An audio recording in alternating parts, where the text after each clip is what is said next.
the moment my husband learned he'd be receiving an inheritance. He puffed up his chest and declared, "Pack your bags. I'm a rich man now," within an hour. He shoved me out the door and filed for a divorce. I signed every document without a single tear. But the second the lawyer read the will aloud, he was the one who dropped to his knees in front of me. Welcome to the Twists of Destiny channel. Before we dive in, tell us in the comments where you're listening from. We'd love to know. Now sit back and enjoy this gripping story. Kaziah woke to the shrill cry of her alarm at 5:30 a.m. The world outside was still swallowed in darkness, the only light coming from the street lamps, casting a faint glow across the snow-blanketed courtyard. She stretched quietly, careful not to disturb Tavarius, and slipped out from under the quilt. The icy floor bit at her bare feet instantly. The radiators in their drafty two-bedroom apartment on the south side were barely warm. In the bathroom, Kaziah paused, studying her reflection in the mirror. 32 years old, yet she looked closer to 40. Dark circles hugged her eyes. No concealer could hide them anymore.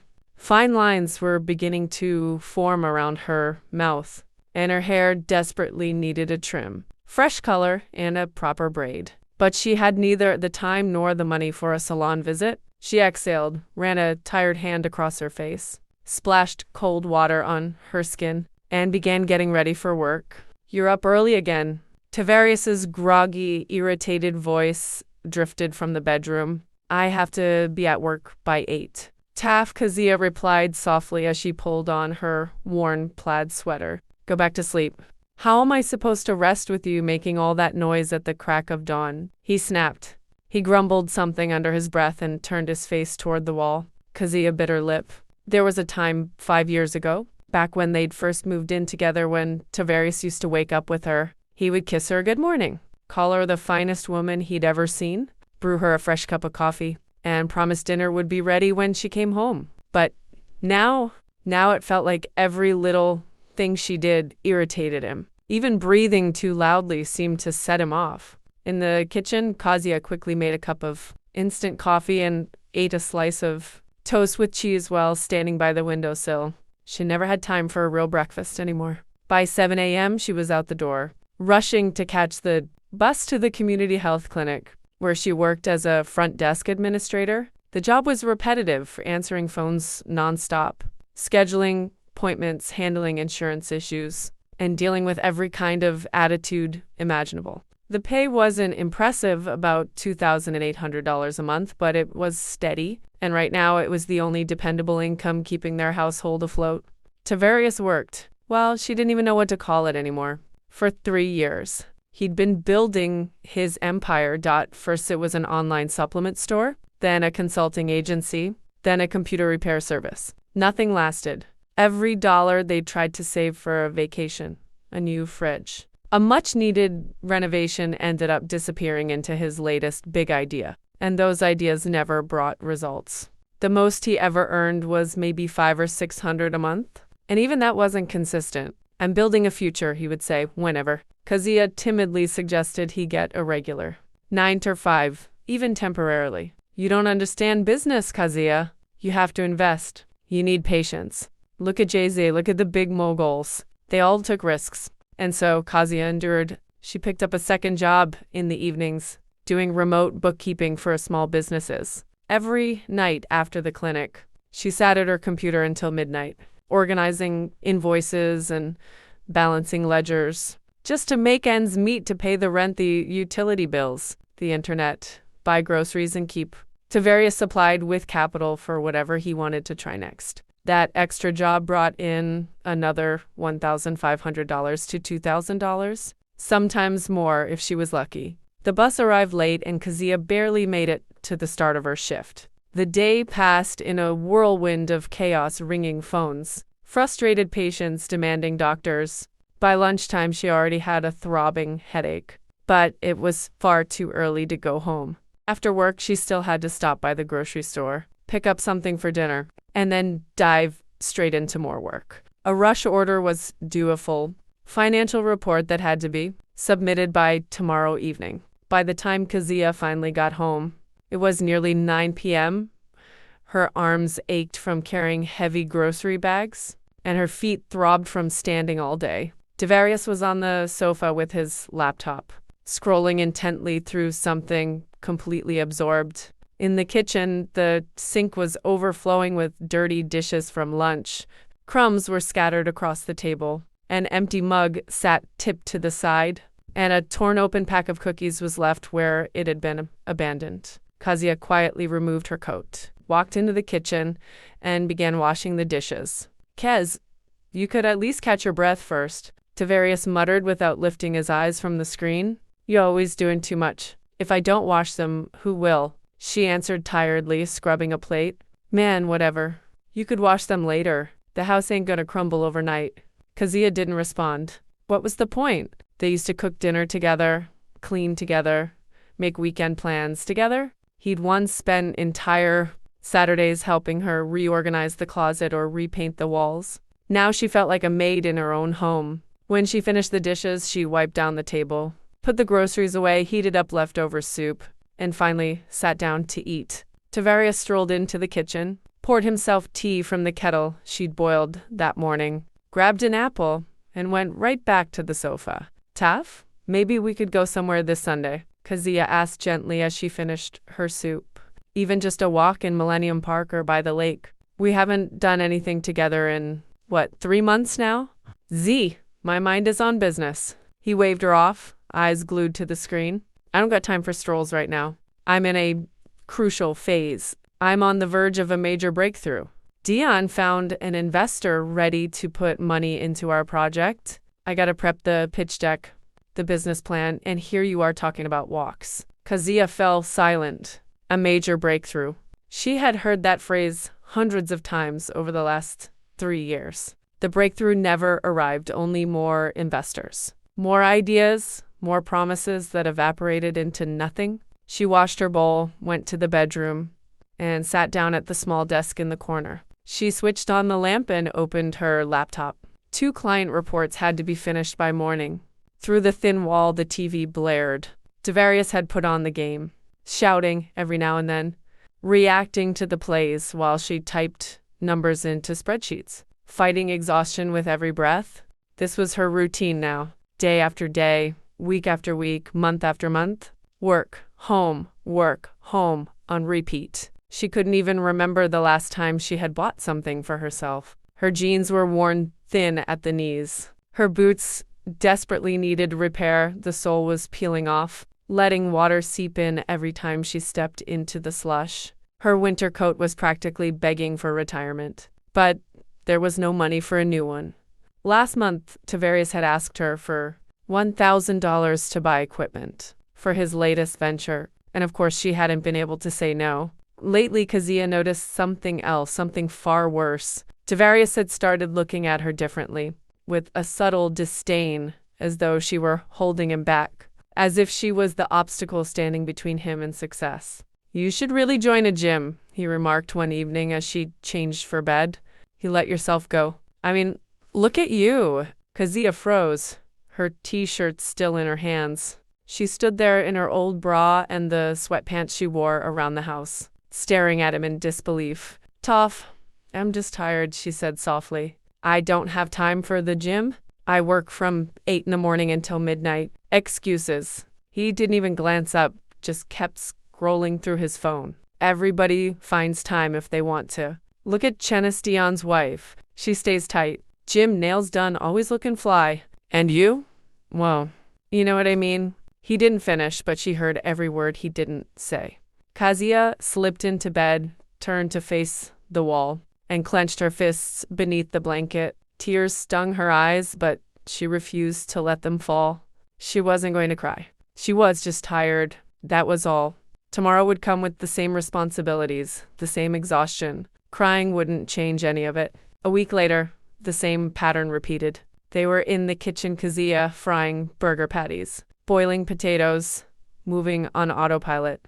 Devarius sat at the table, scrolling through some website on his tablet. "We know, Kez," he said suddenly. "Real wives create an environment for their husbands to succeed. Take Marcus's wife. She doesn't work at all. She stays home, cooks, cleans, and he focuses on his business in peace. And Marcus actually makes money. Kaziah flipped to Patty and answered tiredly, "What are we supposed to live on if I don't work?"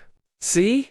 Tavarius snapped, slamming his tablet down. "That's exactly why nothing works out for me. 'Cause I'm too busy thinking about bills, about you being tired, about you being miserable all the time. I can't focus." "Tavarius, what?" she asked quietly, stunned. "If you were bringing in real money, then I could focus on development." He exploded. "But instead it's always, we don't have enough, always penny pinching.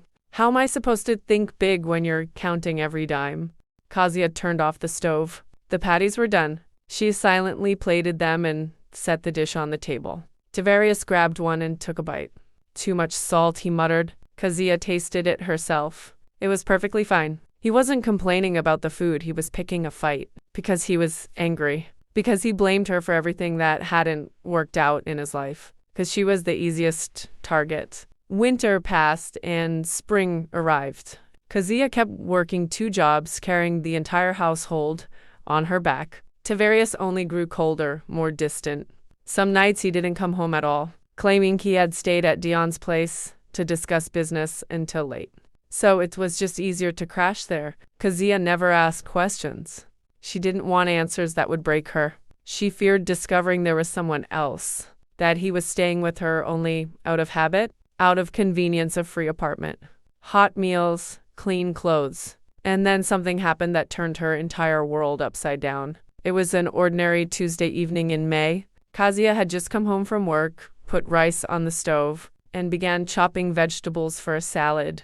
Tavarius sat in his usual spot on the sofa, but this time he wasn't. Staring at his laptop, he was on the phone. His voice was low, but she could hear an odd excitement trembling beneath it. "Yeah, I got it," he murmured. "Yeah, I'll be there tomorrow." "What time?" 11 a.m. "Okay, I'll be there. Thanks for letting me know." He hung up and sat frozen for a moment, staring at nothing. Then he stood abruptly and began pacing the room, rubbing his hands together. "What happened?" Kaziah asked, peeking out from the kitchen, knife still in hand. Tavarius turned. A smile stretched across his face, strange, greedy, almost feverish. "Granddaddy died," he said. Kaziah flinched. The knife nearly slipped from her fingers. Tavarius's grandfather, Eustace Vance, had been very old, pushing 90, if she remembered right. They had only visited him a couple of times. He lived in Indianapolis, alone, barely connected to the rest of the family. Still, death was death. "Tav, I'm so sorry." She wiped her hands on his towel and stepped closer. "Do you know what happened? Was he sick, or—" "Sorry," Tavarius echoed with a strange chuckle, but there wasn't a single drop of sorrow in his voice. "Yeah, it's sad, sure. He was 88. But that's not the point." He leaned forward slightly, eyes gleaming. "The lawyer called. Turns out Granddaddy left a will, and I'm named in it." Kaziah blinked, trying to understand. "A will?" "Yes."